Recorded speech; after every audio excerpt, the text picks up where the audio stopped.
زلیخا فریفتہ ہو گئی، گناہ کی دعوت دینے لگی، تو حضرت یوسف نے کہا قال معاذ اللہ، میں اللہ کی پناہ چاہتا ہوں۔ سارے دروازے بند کر کے جب وہ پیچھے بھاگی، حضرت یوسف علیہ السلام جب بھاگے تو اس نے پیچھے سے پکڑ کے کرتا کھینچا، کرتا پھٹ گیا۔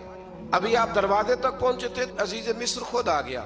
اس نے آگے کہا یہ کیا ہو رہا ہے؟ تو اس نے مکر کیا، زلیخا نے، کہنے لگی کہ ہونا کیا ہے، اس کو گھر میں رکھ کے پالا ہے، اب جوان ہوا ہے تو معاذ اللہ اس نے میرے طرف دست درازی کرنے کی کوشش کی ہے۔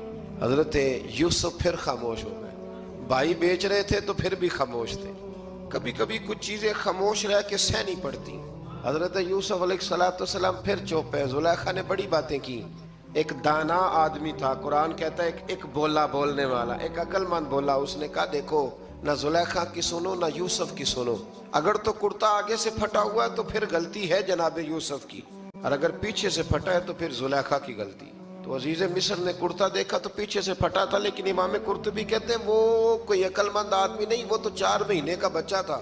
حضرت یوسف علیہ السلام کی گواہی دینے کے لیے اللہ نے اسے زبان دی تھی۔ زلیخا کے ماموں کا بیٹا تھا، 4 مہینہ کا گہوارے میں لیٹا ہوا، جب بادشاہ سے فیصلہ نہیں ہو رہا تھا اور بادشاہ پریشان تھا عزیز مصر کے کسی کو جا کے بتاؤں گا تو کوئی کیا سوچے گا، اس کے گھر میں کیا کچھ ہوتا ہے۔ کہتے پریشان تھا تو پنگوڑے سے بچہ بول پڑا، کہنے لگا بادشاہ اگر تو کرتا آگے سے پھٹا ہے تو پھر معاذ اللہ غلطی حضرت یوسف کی، اگر پیچھے سے پھٹا ہے تو پھر زلیخا کی۔ تو کرتا پیچھے سے پھٹا تھا، حضرت یوسف کے حق میں گواہی مکمل ہو گئی۔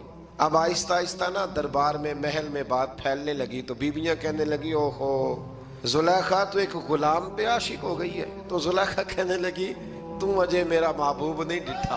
اس نے کہا تو نے ابھی دیکھا نہیں نا، تجھے کیا پتا ہو کہ ماجرا کیا ہے؟ تو کہنے لگی نہیں تو غلام پہ۔ اس نے کہا چلو تجربہ کراتی ہوں۔ ساری عورتوں کو بٹھایا، ہاتھ میں ایک ایک سیب دیا، ایک ایک چھری دی، اور جب پوری تیاری ہو گئی تو جناب یوسف سے کہا ذرا جھلک تو دکھاؤ۔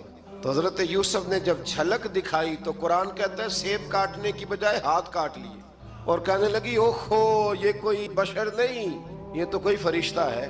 حضرت زلیخا کہنے لگی سمجھ آئی ہے پھر، تو مجھ پر شکوہ کرتی تھی۔ اب وہ بات بھی آہستہ آہستہ پھیلنے لگی کہ حضرت یوسف علیہ السلام کی غلطی نہیں، غلطی زلیخا کی۔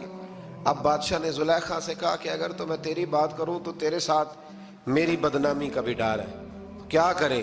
طے یہ پایا کہ حضرت یوسف کو جیل میں ڈال دیا جائے۔ پہلے بھائیوں کے تھپڑ، پھر کنواں، پھر مصر کی منڈی، پھر زلیخا کا الزام، اور پھر باری آ گئی جیل جانے کی۔ کچھ نے لکھا ہے 12 سال جیل میں۔